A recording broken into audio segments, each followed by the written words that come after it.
Welcome back to Calculus 2, Section 5.6, Ratio and Root Tests. This is the last video in Chapter 5, Section 5.6. We're finishing our convergent tests with the last two, the ratio and the root test. Recall that the geometric series is defined by a common ratio, little r. That is central to both of these tests. We'll start with the ratio test. So, a geometric series is a series where the nth term is a constant a multiplying the common ratio little r raised to the index minus 1. This is with the index beginning at 1. The test on whether this is a convergent series is a very simple test. You look at the absolute value of r and test it against 1. Here is the statement of the first of the two tests in this video, the ratio test. We're going to use a series. The series will be given by ANs. We'll assume that the ANs are not 0. And that's because we want to set up the ratio of the next term over the current term. So the restriction that ANs must be non-zero is so that we're not dividing by 0. We'll take the absolute value of this ratio, consider the limit as the index goes out to infinity, and assign that a value of rho. Now, just like the geometric series, we're going to come up with rho being less than 1 as providing convergence. But since we're using absolute values on the ratio, we actually get absolute convergence. We'll get that if rho is strictly bigger than 1, the series will diverge. And then the in-between case of rho exactly equaling 1 will provide no information. You'll be asked to establish this in the assignment, and you'll want to consider a p-series. We're going to go ahead and we're going to do the proof for the first statement. Let's get into that. We want to prove the case that if rho is produced as a value between 0 and 1, strictly less than 1, but could be equal to 0, that we want to show we have absolute convergence. All right, so we're doing a formal proof, which means we state our assumptions. We're starting with a series.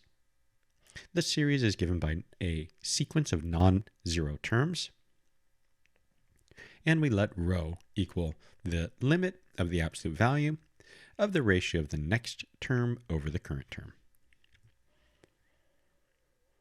Good. Now make the supposition that rho takes a value on the interval from 0 to 1, but strictly less than 1. So plop down rho somewhere. And then since rho is strictly less than 1, we know that we can find a value between rho and 1, call it capital R. Then naturally there is a distance between rho and r. We'll set that to be epsilon. So epsilon is the large value, capital R, minus the small value, rho. And then we look back, well, what was rho? Rho is the limit of this ratio. Therefore, this ratio must start to get closer and closer to the value rho. Analytically, we state that as the absolute difference of those two quantities becomes small, less than epsilon.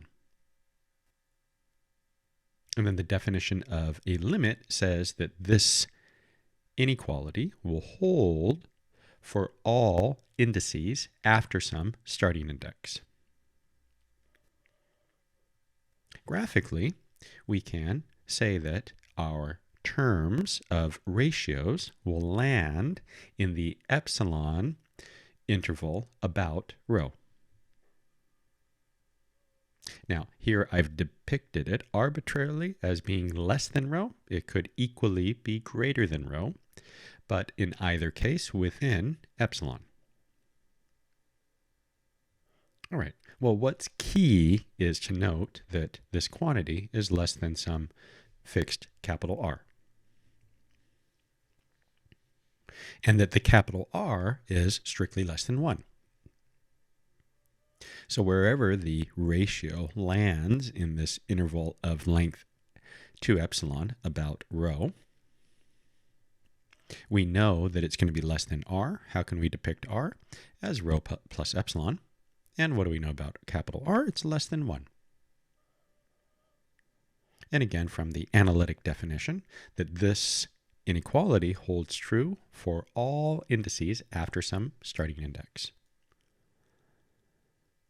All right, so in the back of your head, hopefully that geometric series is popping up with this notation of a capital R, mimicking the common ratio little r.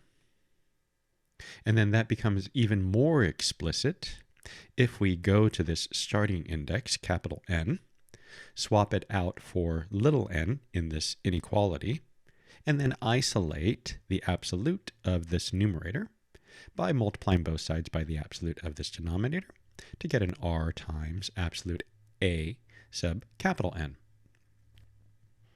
And then you iterate through, you say, okay, well, it worked for the starting index, so it's going to work for the next index, which would be capital N plus 1.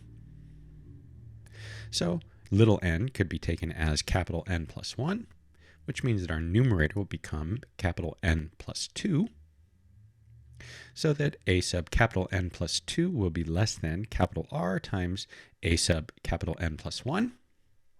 And then you look back and you say, well, hey, I can boost up my coefficient of R with another capital R and get an R squared. And then noting that capital R is less than 1, well, that's really wonderful. We were taking that constant and we were cutting it down by R, but now we're taking that constant and cutting it down by R squared. R squared is smaller than R. All right, so this can repeat ad infinitum for all indices after the starting index. Let's highlight our terms. Since R is less than 1, these right-hand sides, which are all just R raised to a power times a constant, note that they're all the constant absolute, A sub capital N, that if we add up all of these right-hand sides, that we produce, note that it's R to the first, R to the second, R to the third, that we produce a geometric series. And more precisely, it's going to converge thanks to the fact that capital R is less than 1. All right, well, beautiful. Because what we're really interested is in the sequence of terms being bounded. So the sequence of terms being bounded are A sub some starting index plus, now run the index 1, 2, 3, and so on. That these are all bounded by sequences, by a sequence which determines a convergence series, i.e. the comparison test. All right, very nice. Now, if we look at our objective is to show that the series converges. And what we've done is we've established that a portion of the series, starting from that beginning index capital N, that the sum of those terms converge. Well, no problem. What we've left off are the first capital N terms. And we know that that's just a sum of finite number of terms. Therefore, it's finite. And finite plus finite is finite. Therefore, the series converges. And we're not just taking the sequence of terms and adding them, we're using the absolute value of the sequence so that this convergence is actually, by definition, absolute convergence of the series itself. We have a theorem that says absolute convergence implies convergence. Nice. We're done with the proof of the first part. This is the first part of the ratio test. So we've done the first. You can mimic the arguments to establish the second. And then in the third, you want to use a p-series as an example. Conveniently, you might use p equal 1 and p equal 2 to show that in both cases you would produce a limit rho equaling 1, and the p equal 1 has a divergent series, but the p equal 2 has a convergent series. Thus, rho equaling 1 doesn't provide any information.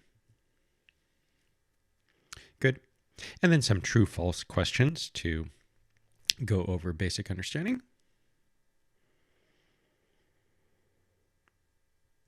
And now we can do some examples.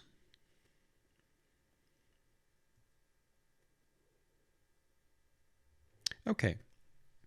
So we have the statement of the ratio test off to the left, and then we have our example problem here on the right.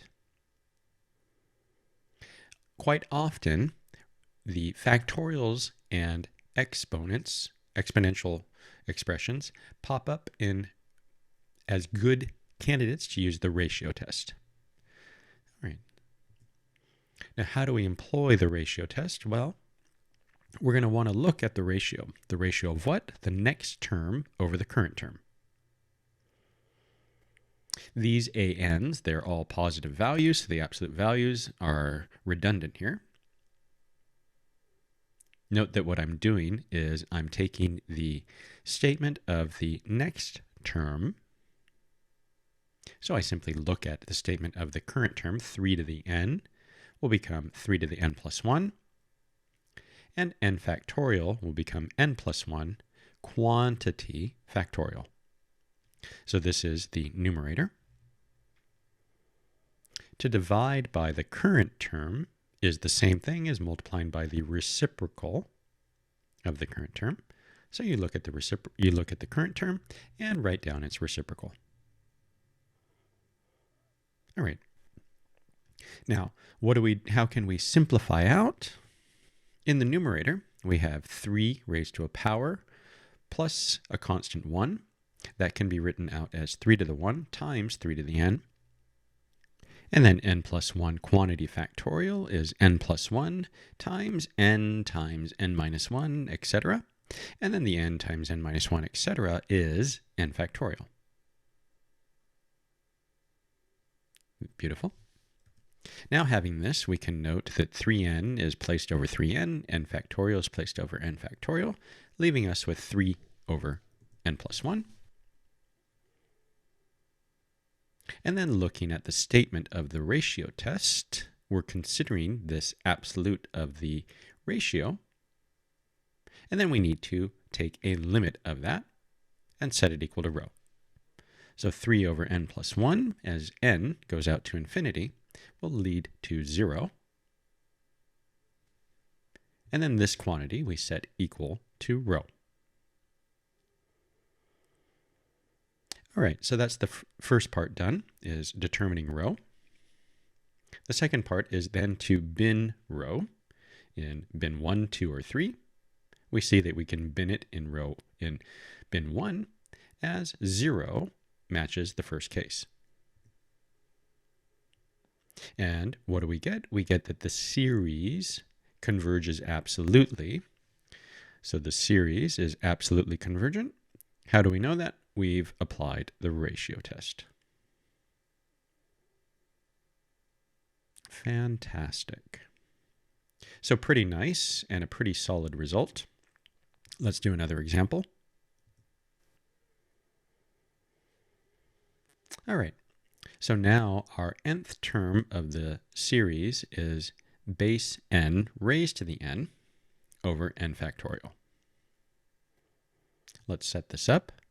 Start by looking at the ratio of the next term over the current term. In the numerator, we have base n to the n. So if we're looking at the next term, that would be base n plus 1 raised to the n plus 1. And instead of an exponent of n plus 1, let's peel off one copy of the base. In the denominator, we'll get n plus 1 quantity factorial. Expanding that out, like before, that's n plus 1 times n factorial.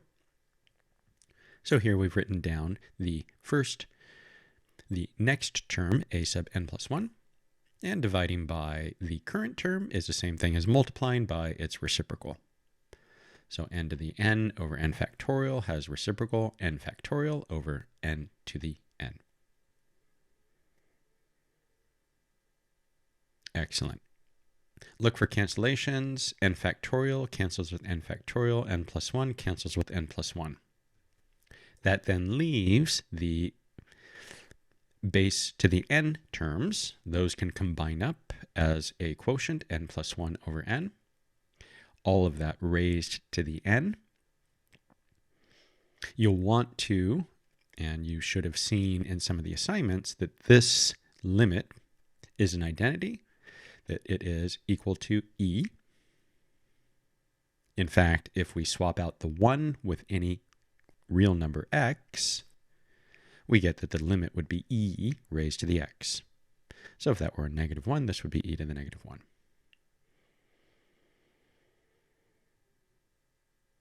Very good. All right, so we've done the first part. We've established the value of rho. Now we bin rho. Rho is equal to e. E is bigger than 1. And this is the situation where the series will diverge. So we make our statement. The series diverges. Okay.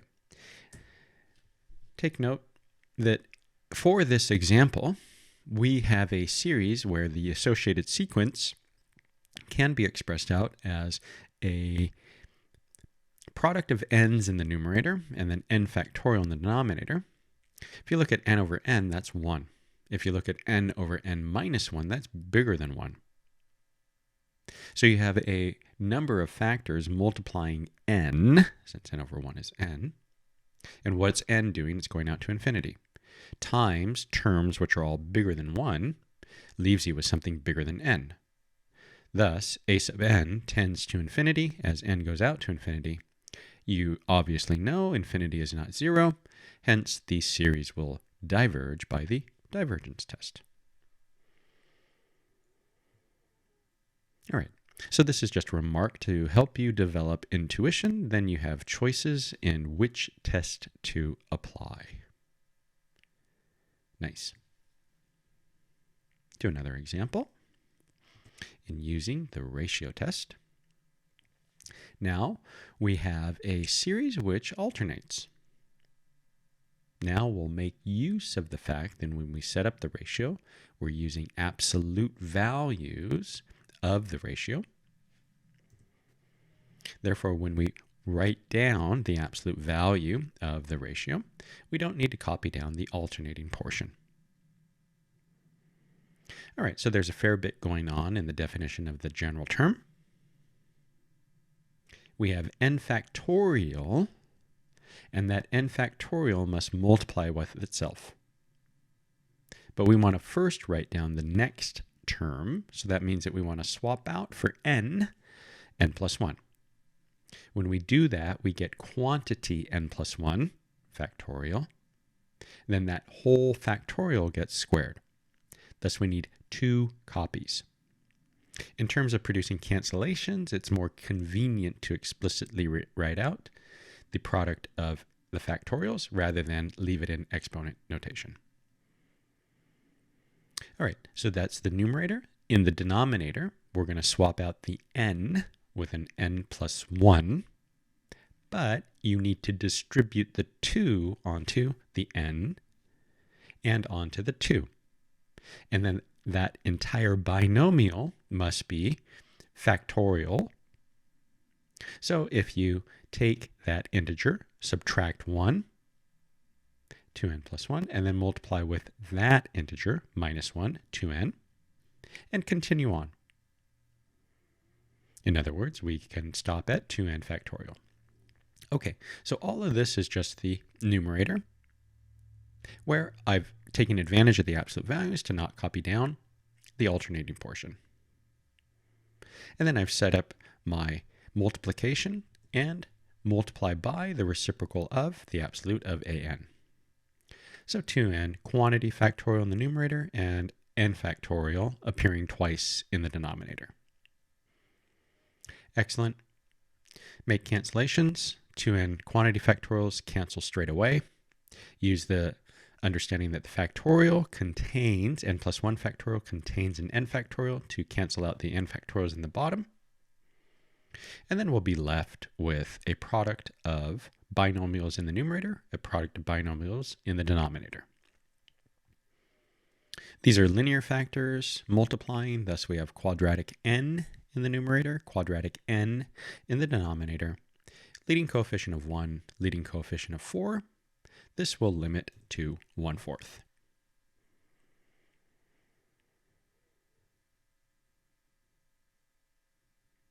Excellent. Then, having established row, that's the first part, you then go bin row in the appropriate bin 1. And by being in bin 1, you make your statement that this series is absolutely convergent by the ratio test. Fantastic.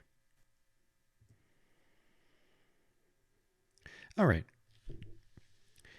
Nearly 100 years ago, there was an impressive individual who was able to make extremely insightful observations based on series, and a lot of it has to do with number theory, Ramnujan. So here, go ahead and play around with this intricate, involved series. Compute out the first 5 terms, the sum of the first 5 terms. Note that our index begins at 0, and then multiply by 6. And then observe what that value is approximately equal. And it should be familiar to you. All right. So we've done the first of the 2 tests in this last section in Chapter 5. The first test was the ratio test. It relied on the basis of a geometric series. And the root test is nearly identical. Here's the statement. So everything is the same in the 2 statements, save the computation of rho.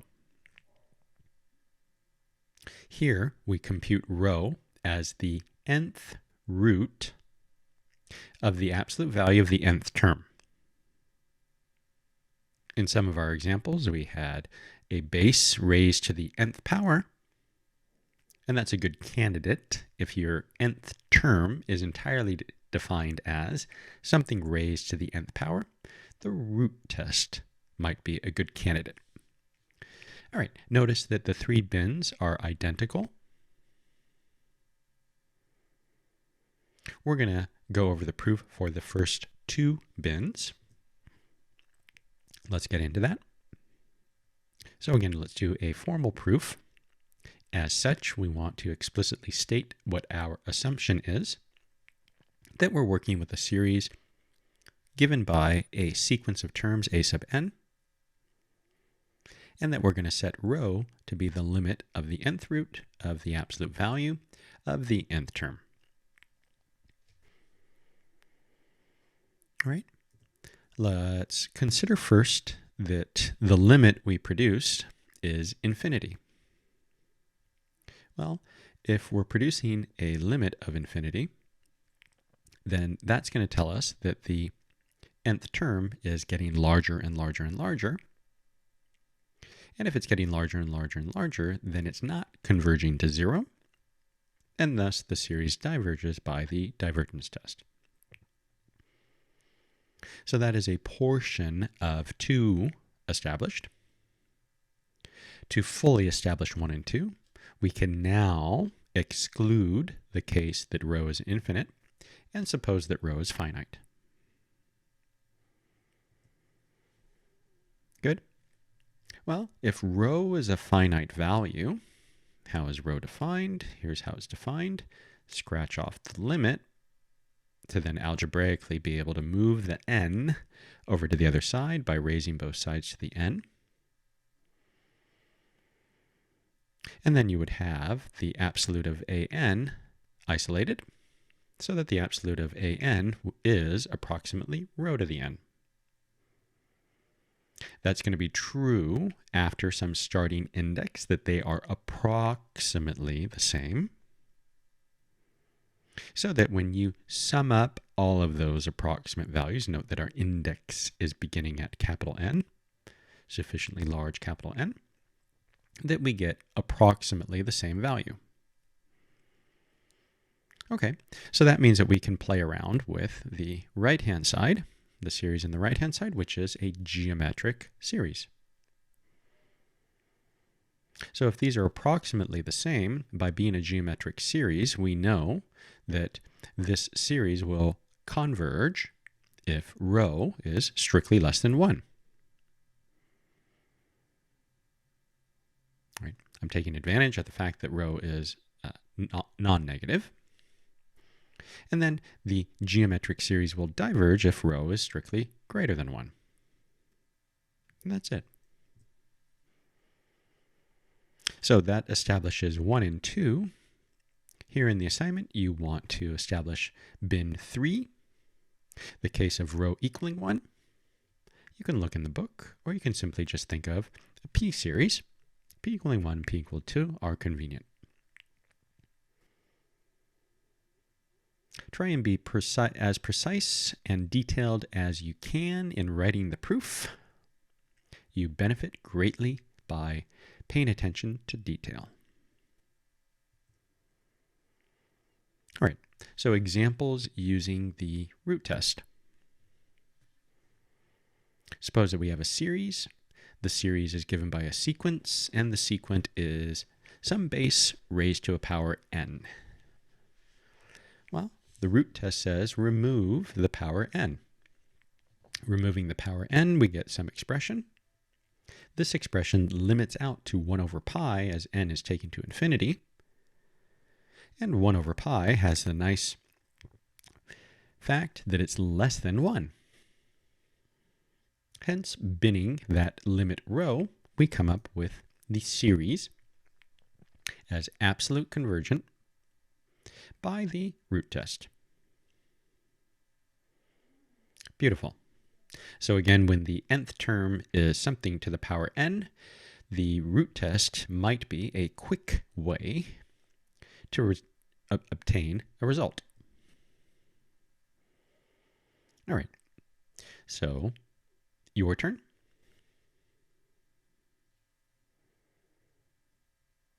We have a series. The nth term can be written down as something to the nth power. Here's another one. We have a series. The nth term is something to a power. Looks pretty straightforward. You'll need to do a fair bit of analysis here, but it's good review. And then one more. And we saw earlier an identity for the constant plus something over n raised to the n. You'll want to recall that identity.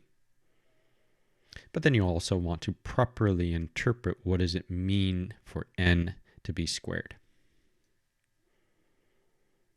All right, excellent.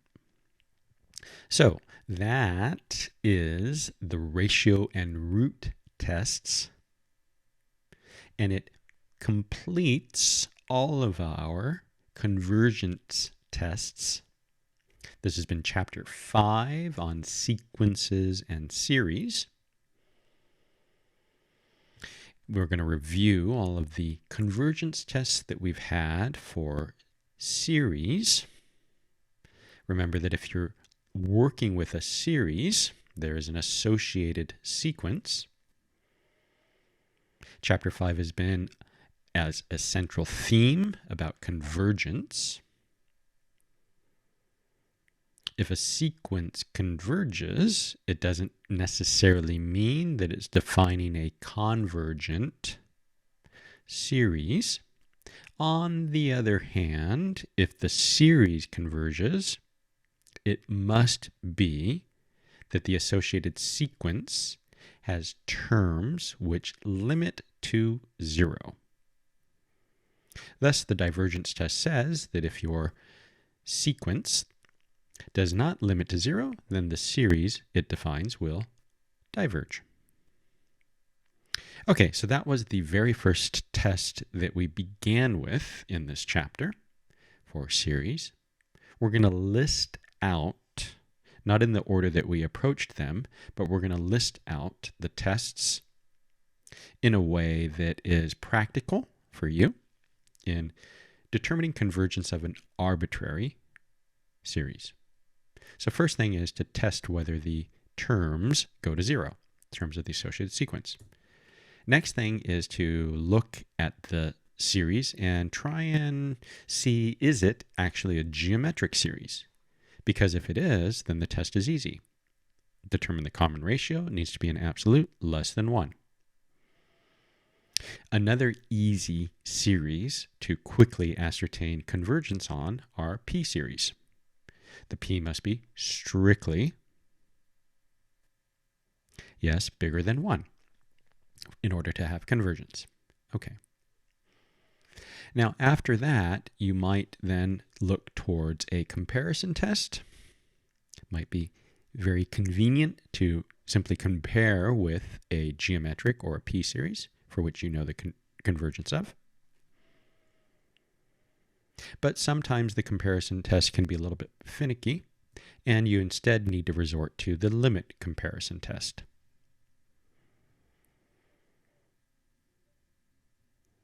Good.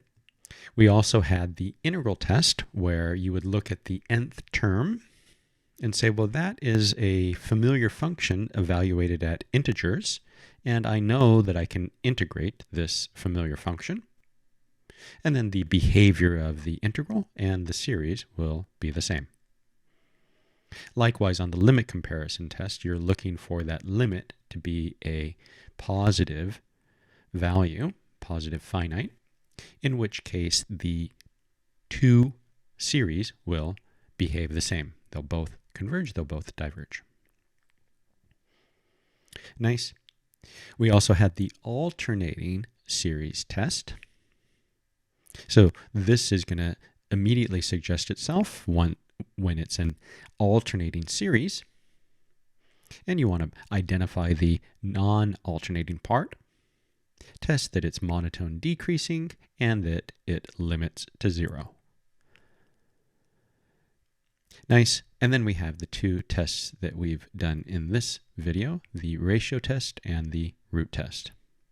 And note that these last two are giving strong convergence of absolute convergence. Very good. So as an assignment, go ahead and write down the precise statements of each of these. At this point, you should have a working knowledge of these tests. By writing down the statements of all of them, hopefully that's going to provide you better understanding of each of them, and in particular, a comparison of one to the other, as well as that process of being precise in your statements is going to aid you in developing a deeper understanding and being overall more well-rounded. Beautiful. So then here are some review problems to apply these different tests of convergence. And that brings us to the end of the video and the end of the chapter. Well done. Thank you so much for watching. Please like if this video is useful, and I'll see you in the next one.